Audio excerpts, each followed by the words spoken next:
Hello and welcome to Amusement Musings, your corner for all things related to the amusement industry. I'm your host, Mack Whitewater, coming at you live through your phone or through the PA system at select parks across the nation. You know, just the cool ones. This is a very special episode, folks. Today is the anniversary of the merger that changed the amusement world forever. I'm of course talking about the merger between the Bliss Corporation and Six Flaps, merging countless amusement venues across the nation, from the mightiest amusement parks to the miniest of golfs, all into one entity. Residents of the ever-growing amusement park, now known as Foreverland, formerly known as South California, are celebrating the only way they know how, by throwing a massive parade to both celebrate the anniversary of the merger, as well as to welcome new communities as they are slowly engulfed by the growth of the park around them and incorporated into it as new themed areas. The new parade is scheduled to start at the Fairland section of the park, formerly known as Fresno, and end never. It is our joy and pleasure to welcome new citizens to the Foreverland family, said park spokesperson Dolly Woodrow in a press conference held earlier this week. We are happy to announce the incorporation of the towns of Lone Pine, Big Pine, Red Pine, Great Pine, Pinewood, and San Jose into our ever-growing family with a big old forever hug. Our talented Smilecatechs are already hard at work giving all your favorite landmarks a fresh coat of paint and seeing them turn into top-of-the-line attractions. Now, we realize that seeing century-old landmarks get smile-furbished might be a bit of an adjustment, which is why we are happy to offer one Fast Pass ticket to each citizen of the areas which will henceforth be known as Mystery Forest, the Haunted Forest, Adventure Forest, Whitewater Flume Forest, Fairy Tale Forest, and San Jose. Welcome, everybody! It's spectacular to have you! Miss Woodrow's press conference had to be cut short due to an emergency in the form of a small child coming within 5 feet of her. It goes without saying we will be following along with further developments from Foreverland as they come, but for now, let's move on to other industry news, starting with local news from right here in the town of Simpleton. In what has been a very surprising move for the industry, it has been announced that a 400-foot drop tower ride by ride company Adrenalink will be installed right here in town at Fun Times, a local kindergarten. We are looking forward to expanding our target audience, said kindergarten owner Paloma in a press conference earlier today. We believe that in this day and age, any venue looking to hold an audience and offer them the best experience possible needs to advance and roll with the times. We hope, including big thrills in addition to our more traditional slide and sandbox, will open us up to new opportunities and keep our regulars happy, invested, and looking forward to a bright future. Miss Finger then proceeded to show how a baby's car seat can be easily retrofitted to snugly fit onto a drop tower ride vehicle. Over on the other side of town, local water park franchise holder Blistering Palms is reporting some losses after their misguided attempt at raising profits last year. Despite being lauded as the logical choice on all the promotional material, it seems the crowd simply aren't responding well to the new promotion of being offered discount skin insurance at the front gate. This comes only 2 months after the park's attempt to decorate their Lost and Found booth with various teeth guests have lost on the park's rides over the years, with mixed reception. The wall of teeth is expected to be reinstalled, however, at the end of summer, after undergoing in-depth brushing and flossing to get rid of the smell, but the park has announced that in order to make up the lost costs, some of the park staff might have to be let go. We've run the numbers, and as much as we'd like to, we simply cannot afford to keep employing all our staff, said a cheerful robotic voice over the park's TikTok. We deeply value the great amount of work our lifeguards and cashiers do for the park between their high school finals, and all for what is essentially some pocket change and 2 free slushies or snow cones a day. To show our appreciation, we have decided to promote all these hard workers to now also be in charge of other aspects of the park, including marketing, security, construction, and ride maintenance. It is thanks to you all that Blistering Palms will continue to operate at minimum costs. On the line, we have park employee Jackie Tradefall. Jackie, congratulations on your promotion. What? Promotion? Is this why I haven't seen any adults in 5 days? It seems so. They can't be serious, right? Oh my god. That's why my assignment sheet came in a binder that said good luck on it. I thought that was a joke.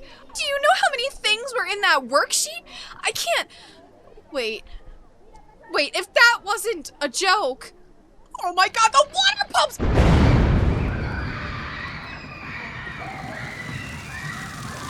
Oh, I gotta go! What? Does anybody have a wrench?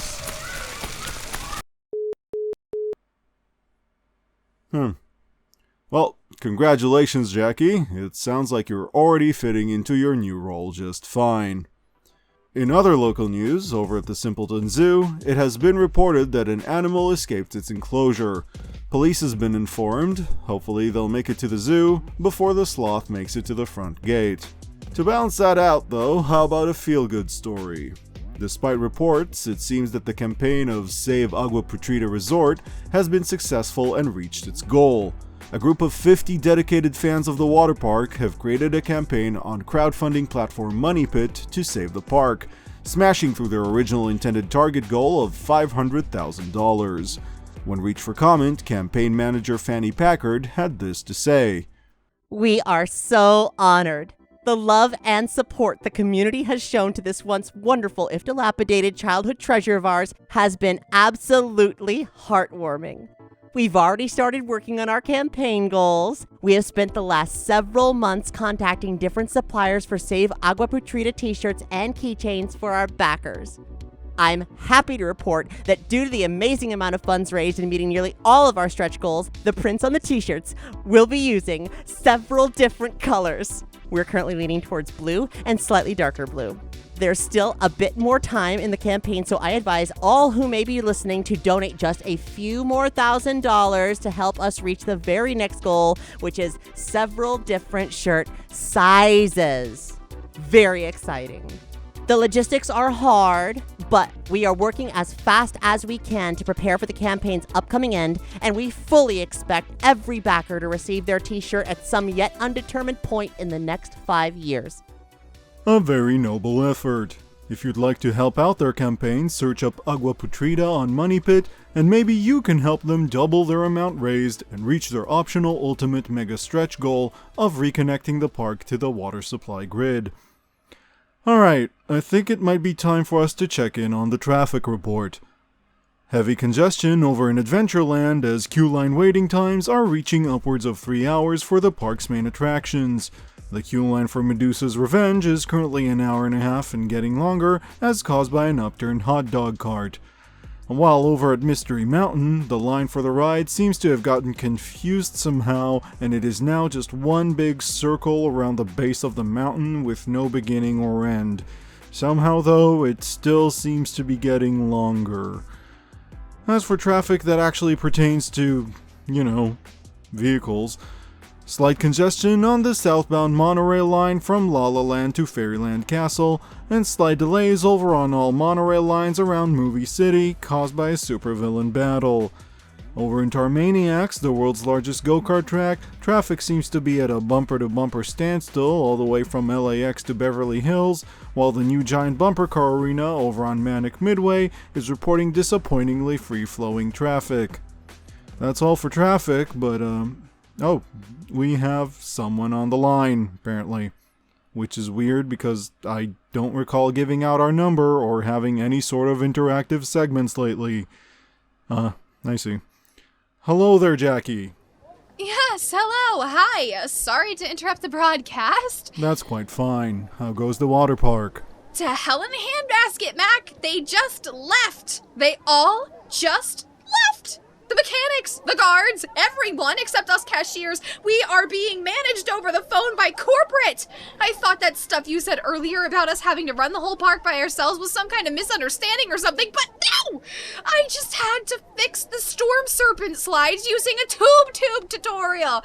I am soaked from head to toe, and I'm scheduled to be running both the drippy dot stand and lifeguarding the panic pool.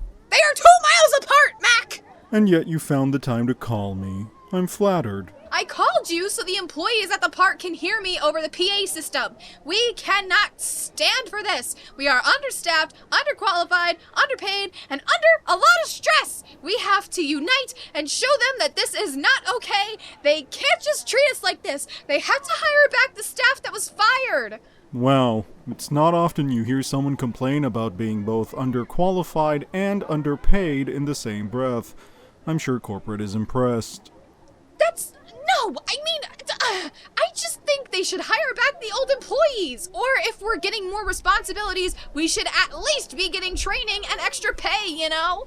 Well, it's my pleasure to offer you a platform to hijack for your political grandstanding. What? I'm not grandstanding. I just think the employees You here heard her, folks. Seems Blistering Palms is in for another storm as employee Jackie Tradefall calls for the rest of the remaining employees to quit and protest. What? No, not quit. I need this job. I have student loans with a very strict payment plan, and I need the college credit. I literally can't quit. I just meant... Stay tuned to find out if they will stand together or will they sell their integrity for the almighty dollar. Speaking of, a word from our sponsors. Wait! Does your party not have enough people to ride the family raft slide? Come on, we waited in line. Want to avoid a one-person go-kart race?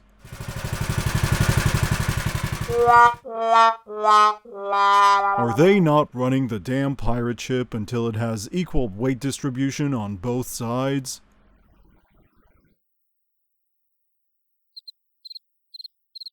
Well, sign up for Ryder, America's leading rideshare app. Find other single riders in your area looking for someone to go on a thrilling adventure with before forgetting you ever met. Sign up now and you will get 3 free months of Ryder Premium, letting you reassign people from other non-premium groups to yours whether they like it or not. Just use promo code MUSINGS on sign up. And back to Foreverland news. Foreverland's recent marketing campaign has stepped up a notch with a series of billboards and ads across the nation aimed at recruiting new smilecitects. The ads specifically seem to be targeting the focus group of disconnected white billionaires. Are you tired of trying to rebrand your failures as successes? Tired of workers who expect more than minimum pay?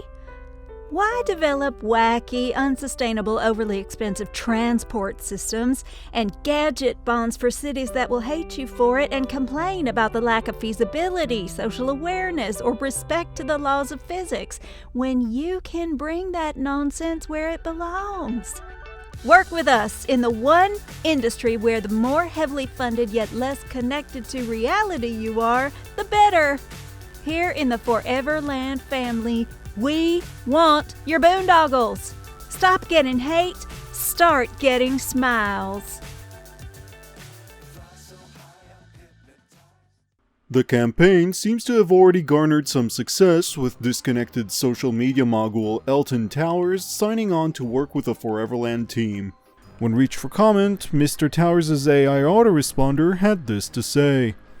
It's an amazing opportunity, really. I'm all about innovation and turning the real world into the fantasy landscape that I believe it to really be. But then I realized that's not really innovation, is it? Amusement parks have been focusing on fun ways to ignore reality for, I don't know, decades, centuries, millennia? I don't know how old amusement parks are, and I refuse to live anywhere where I need to care about things like history.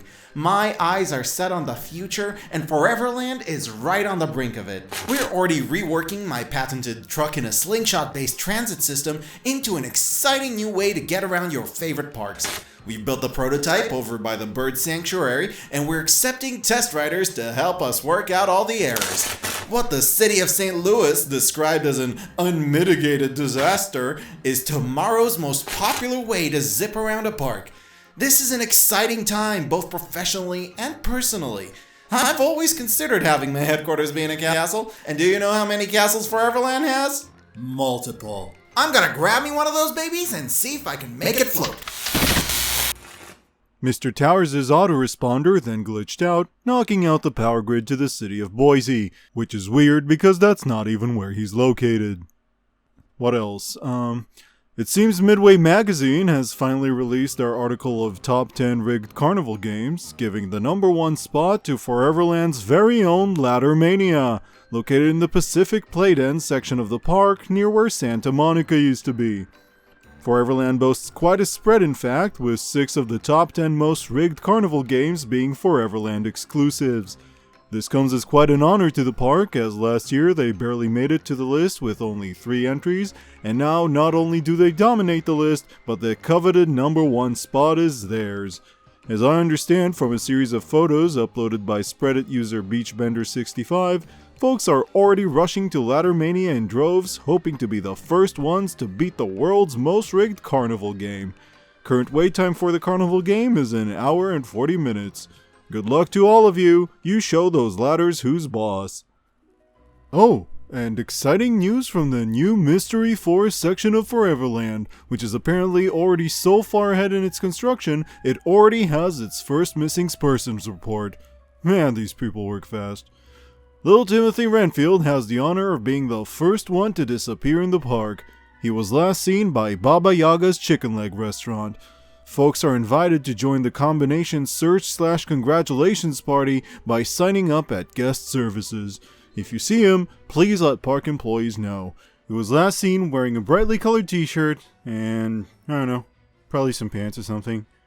Anyway, man, it's pretty wild seeing how fast this project progresses.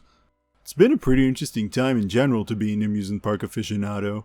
With all these new announcements and developments, feels like every day there's ups and downs in the industry. New twists, surprising turns, and incredible maneuvers when you least expect it. Kinda like, a fighter jet. Speaking of, I'm now hearing that Jackie Tradefall's campaign to unionize the workers of Blistering Palms Water Park has been a resounding success. As of just a few moments ago, it appears nearly all employees at the troubled water park have grouped together to arrange a walkout, leaving every ride, store, and lifeguard chair unattended. As I understand, a recent count of the picket line shows almost every single employee in the park has left with the exception of one unknown employee. Given the park's new responsibility delegation system, I assume this sole employee is now in charge of running everything in the park all by themselves. Sounds like they have a busy time ahead of them. I'd like to congratulate Jackie on her successful protest, but, for some reason, I can't seem to reach her on the phone. I'm sure she's busy celebrating. Way to go, Jackie. And good luck to whatever unlucky scab has stayed behind in dealing with an entire water park that's just undergone a mass protest all by yourself, as well as what reports describe as a string of panicked screaming and sobbing coming from inside the abandoned park. Wouldn't wanna be you right now. That's all for this episode of Amusement Musings. Apologies again for everyone listening in through the Bagel Podcasts app. We're still solving the bug where it reposts our first episode on your feed every 3 minutes. Please don't turn off notifications, that just makes it worse. I've been Mack Whitewater, and it's time for me to ride the rails. Keep having fun out there. The roles of Mack Whitewater and Elton Towers, as well as creator of the show and sound editor, was me, Tomi Zandshtein, aka Tomix. The role of Dolly Woodrow was Finaly Stevenson.